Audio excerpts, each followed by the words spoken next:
Serious Redditors, who were the final people to see a missing person? Have they been found? And how has their disappearance affected you? Yes, he was found. Back in high school, a guy I knew disappeared, and the cops interviewed my friends and I. Apparently a note was found on his bed that read, "Give us $1,000 or you'll never see your son again," and that's all it said. No contacts or drop-off location or anything. They found the guy 3 days later walking around the mall. He had been hiding behind an Albertson dumpster the entire time and got bored when he decided to walk around a nearby mall. Idiot. Wait, did he fake his own abduction to get money from his parents? Classic idiot tactic. When I was in my early 20s, I was friends with a group of brothers, one of whom was one of my girlfriend's roommates. On New Year's Eve they threw a party at their apartment. The next morning I was taking the train home and happened to end up on the train with the youngest brother.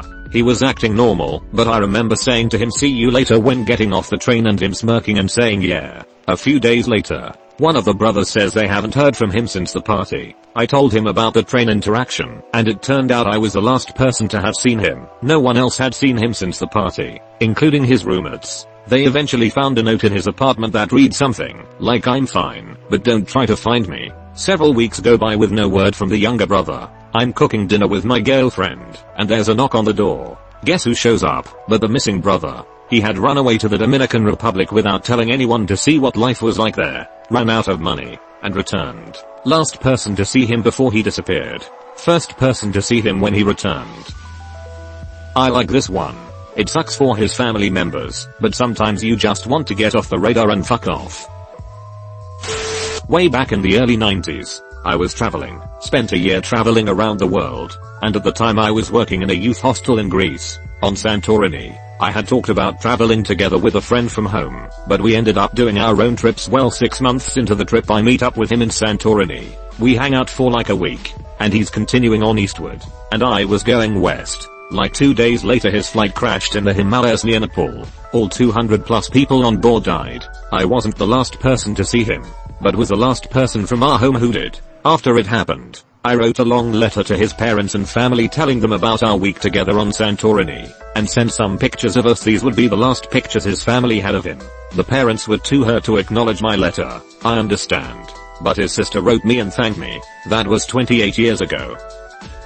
That's tragic. But I'm sure his family treasured the photos and shared memories. If I assume correctly, this is the same crash that killed the poet Dominic Sass. You are correct. September 1992. All 167 people died. I knew one of them. We were supposed to be traveling together. He was 23. I don't know if I was the last person to see her alive, but one of the last. Lori Hacking and her husband, Mark Douglas Hacking, link in description, came into my cell phone store 2 days before she found out about how he had lied to her about pretty much everything in his life, and he killed her and their unborn child. They were both awesome people. She was happy and bubbly, and he was a really nice guy.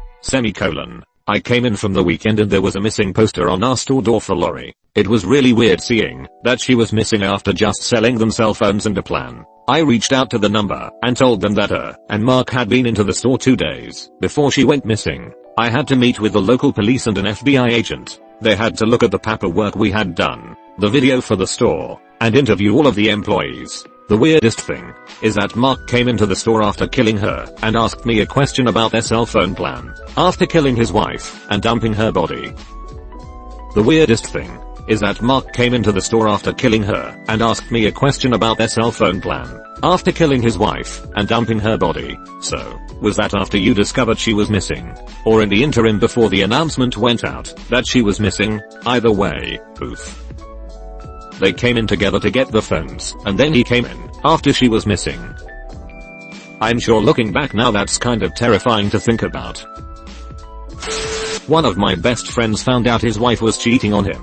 He went ballistic, grabbed his gun, and took off to parts unknown. Both the police and I went looking for him for several hours, but couldn't find him. Eventually, he texted me saying he loved me and where we could find his body, which we did. I was the last person he ever spoke to in life. Next year will be the 10th anniversary of his death, and while admittedly I don't think about him every single day, I do think about him and that horrible day a few times each month. Worse, I live in a rural area where lots of people have the same build and wear much of the same clothing he did. so I will occasionally see close doppelgangers of him walking around, and it never fails to flood me with emotion. My friend also ruined Across the Universe by the Beatles. He and I were big fans of the group, and that was his favorite song of theirs, so it got played a lot at his viewing. Now, I can't listen to it. The last time I happened to be watching a movie that featured the song, I started crying without even realizing I'd started. I'm incredibly sorry for your loss. Every time I hear 99 red balloons, I'm transported to the spot I was standing when I learned a dear friend had taken his own life. The holes they leave behind are vast and often taken lifetimes to heal. Back in junior year of high school for me, I knew a guy who was in his senior year, and I knew him because we worked together at a school job we did. While working we were talking, and he was telling me about how he's gonna go hang out with his friends after work, etc. Didn't think much of it. Next day it's reported that he was killed in a drive-by shooting. This was 2 weeks before he graduated high school. I was the last person who had talked to him before he got into his car to drive to wherever he went. Not only myself, my school and especially his close friends became devastated, and following was the proper things such as a funeral and such. During graduation ceremony his name was announced and everyone was asked for a moment of silence as his father walked down the aisle in his position. Truly saddening. It's been 2 years almost now, and his Instagram and other social media are still up. I occasionally pull it up from time to time to look at it. Miss you, bud.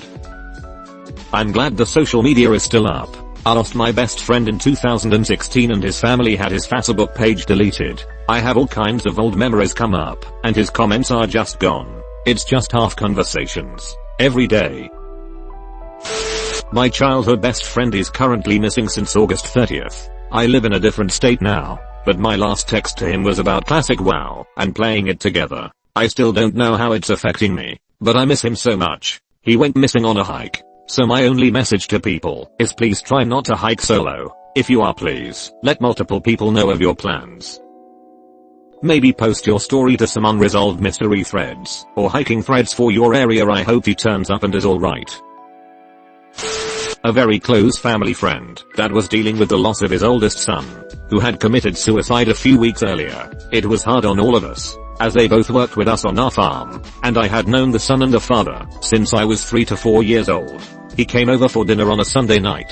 He was supposed to come back over Monday morning to help out with farm work. It would be his first day back working since the loss of his son. 4 days go by and he never showed up. We figured it was because he was dealing with his personal drama and didn't read much into it, although we did reach out several times and went by his house on the second day since we'd seen him. That Friday we were informed by his ex-wife, who was contacted by authorities, that he had killed himself in his truck several miles outside of town in the middle of a field. He had left our home Sunday night and ended his life just an hour or so later. I sometimes feel like our family did not do enough to console him, and that maybe we didn't realize just how much he was struggling in life. It weighs on me occasionally, especially around the time where both of the tragedies occurred. It was a great loss to me, and I have never properly dealt with the emotions.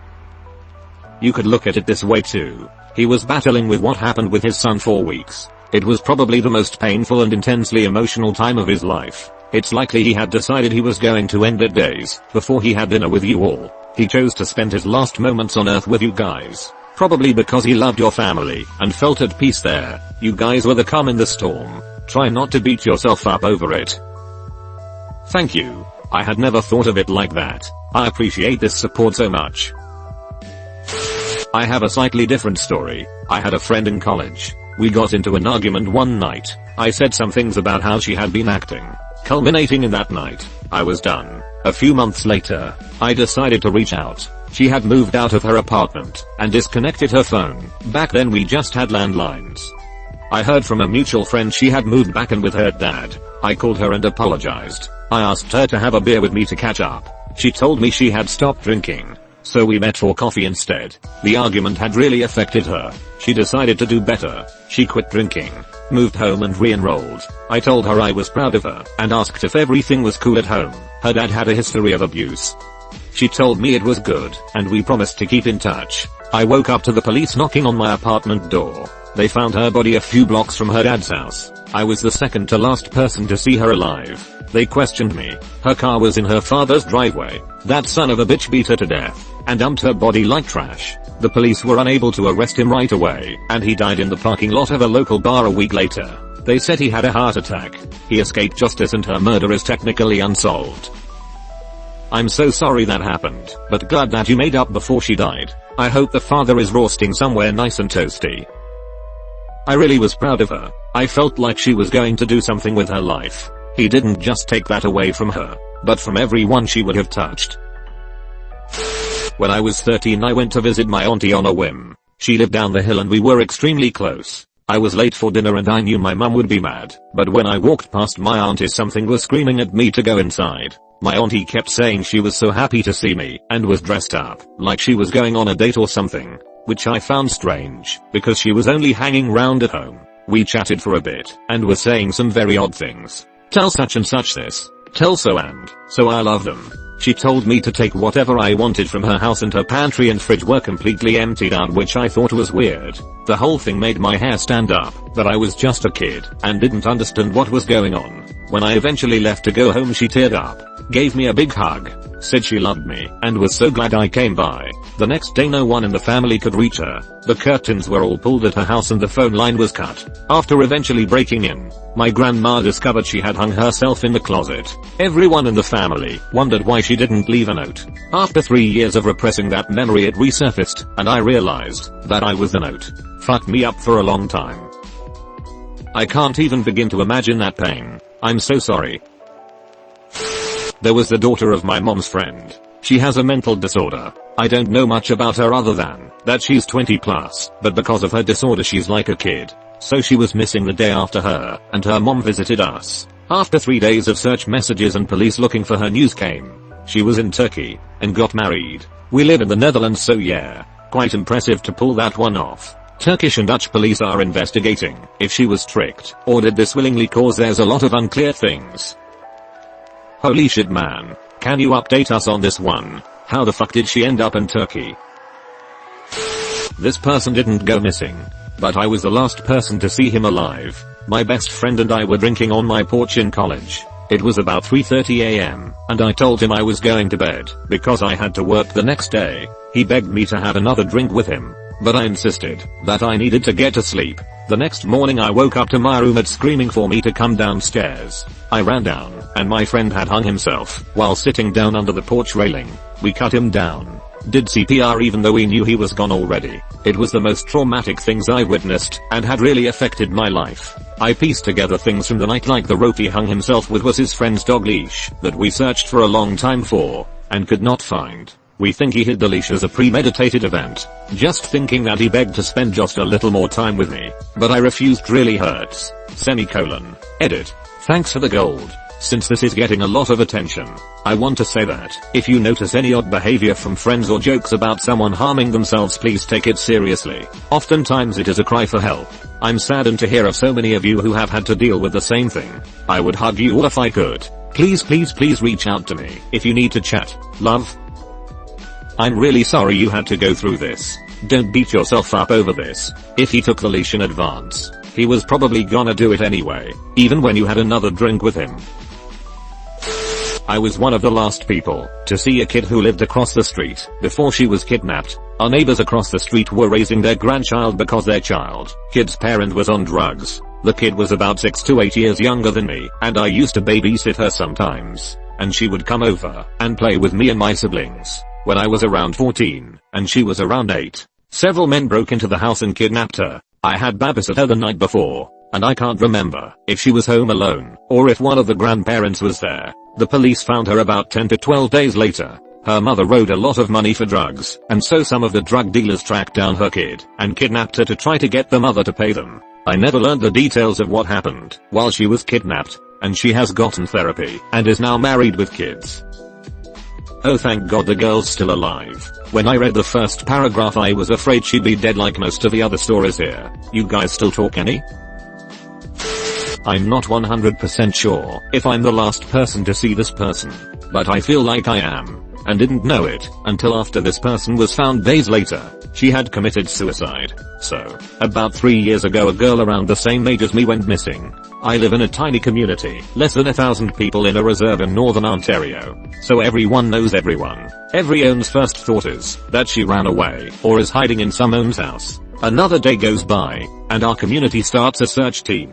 and by day 3, they finally find her body hanging not too deep in the woods off a nearby road. They determined she killed herself 3 nights prior. Died June 3rd.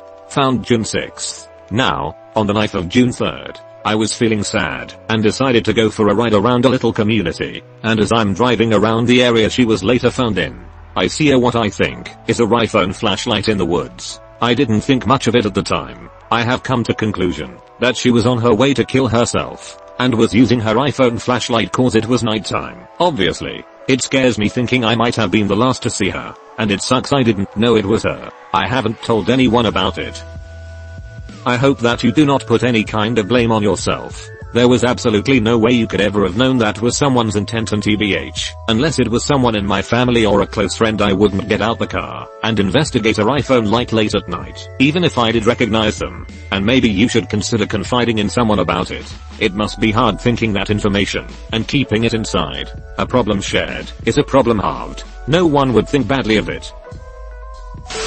A friend in college had left a party we were at because he had remembered he left his jacket in another person's dorm. Nobody heard from him the following day. Most figured he was drunk and just passed out somewhere. I even left a voicemail on his phone, like, "Where are you? Lol, hope you aren't dead."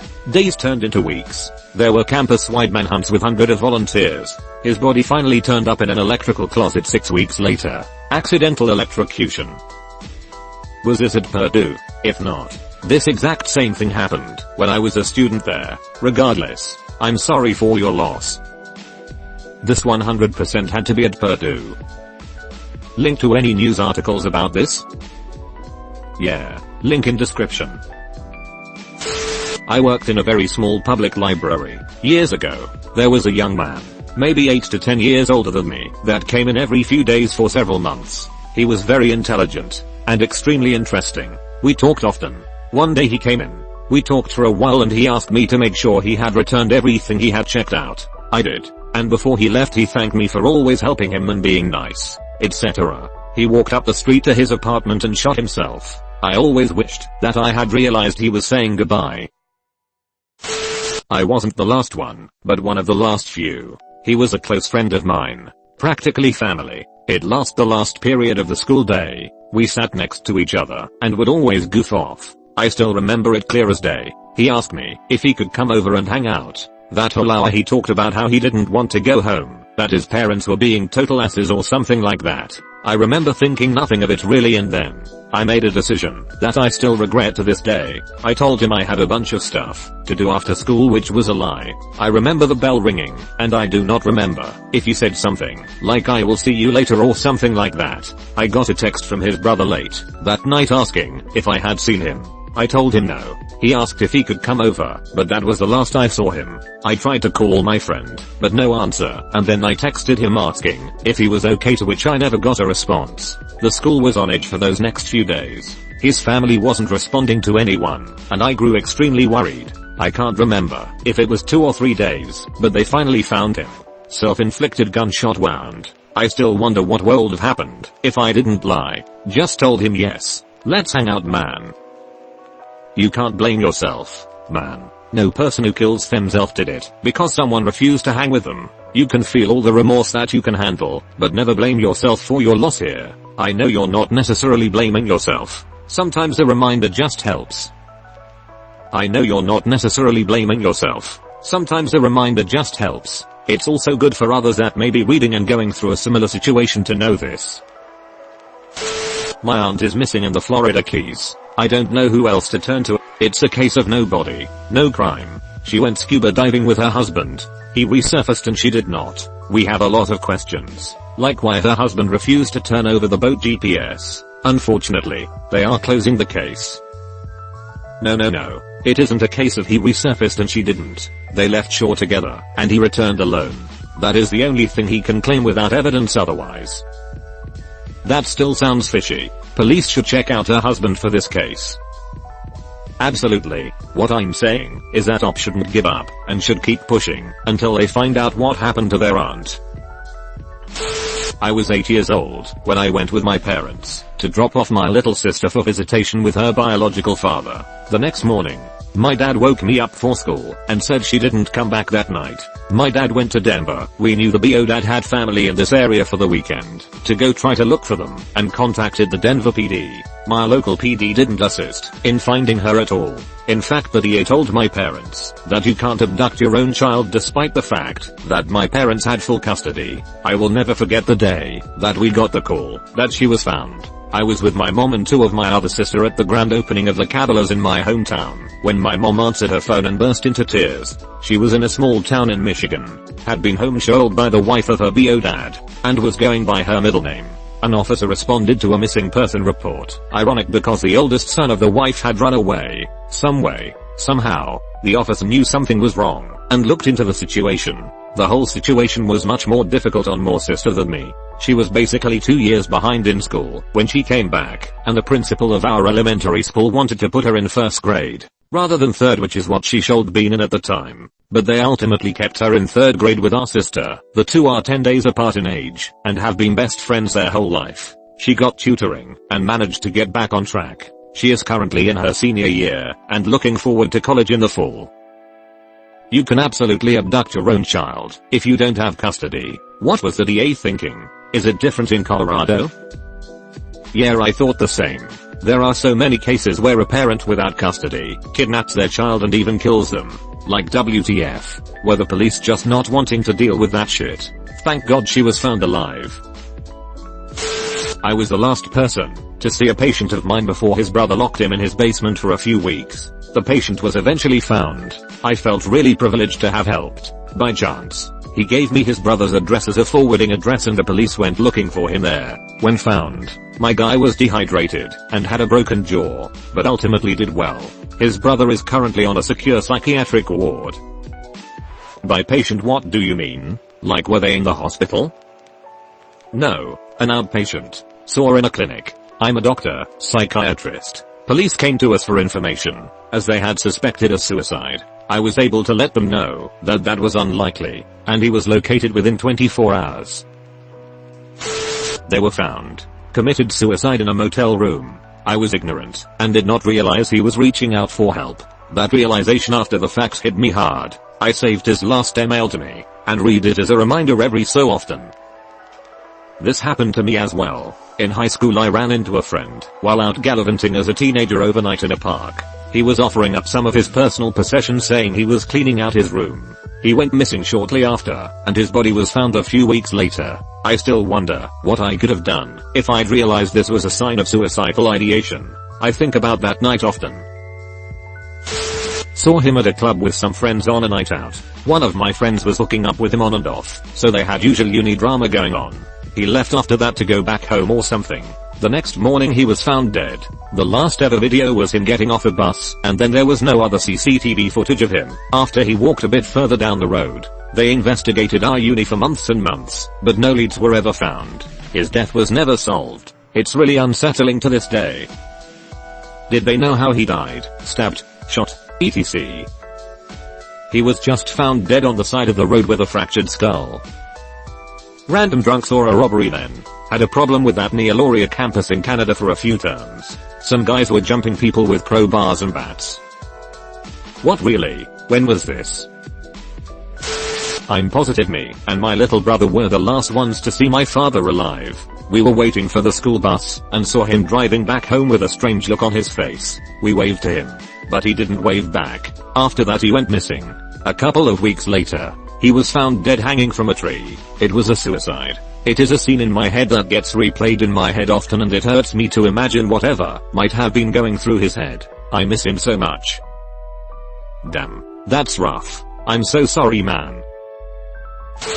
A lot of people are commenting about missing people connected with them, regardless of who last saw them. So in case this is interesting, a distant cousin of mine went out drinking years ago with a group of friends, but each friend drove their own car between various bars to drink. Don't do this, kids. She never made it to the final bar, and people suspected for years that she'd been abducted and or murdered.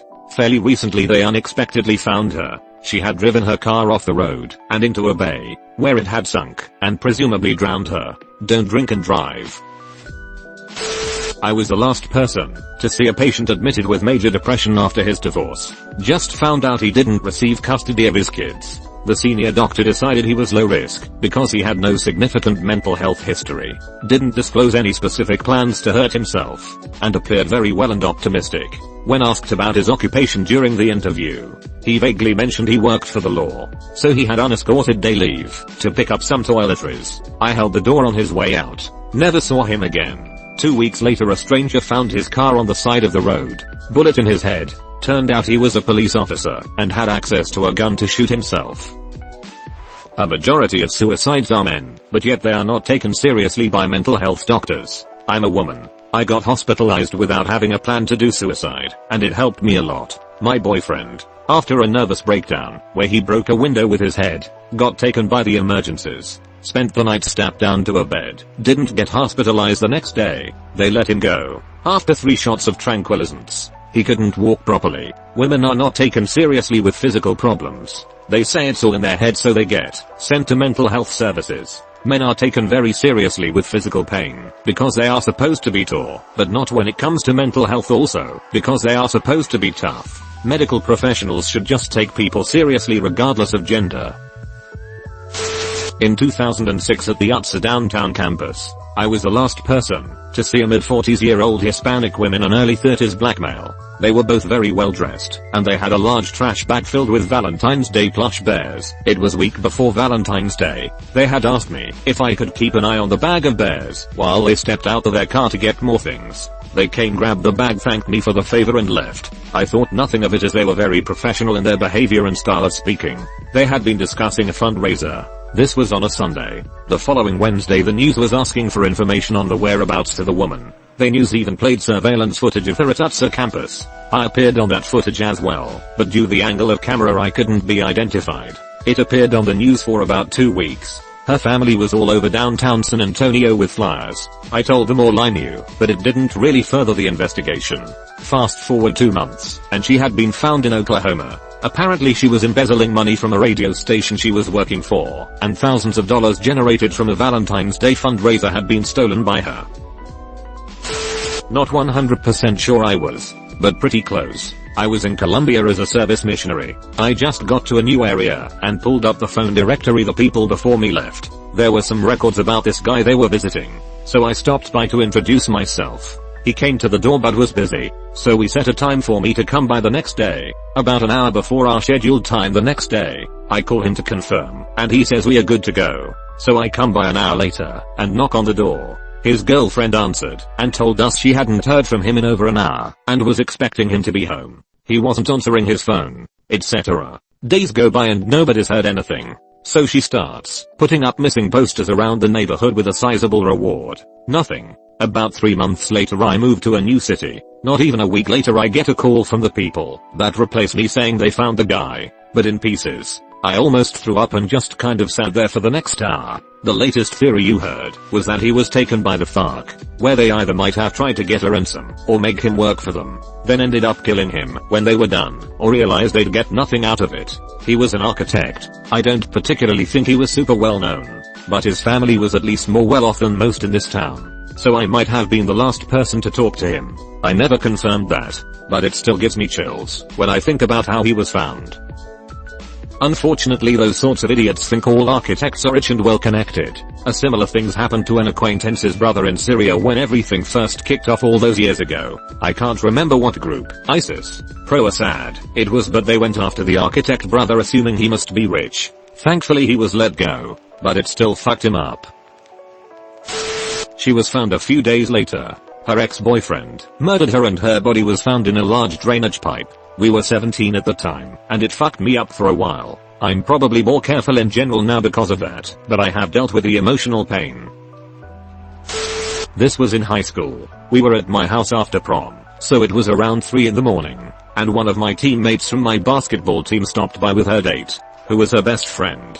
He stayed for a couple of hours, and then headed home. He was extremely devout, and didn't want to miss Sunday service. He ended up falling asleep at the wheel, crossed a median and hit another car head on. He and the other driver died. We were the last people to see him. I found out on my way to the beach, and it almost made me crash my car. The next couple of weeks were awful as fuck. People always stress not to drink and drive or text and drive, and not to say those aren't dangerous, but there needs to be more emphasis about the dangers of driving absent-minded or tired. Yes, Christ yes, sleepy at the wheel can be just as bad as drink driving/text driving.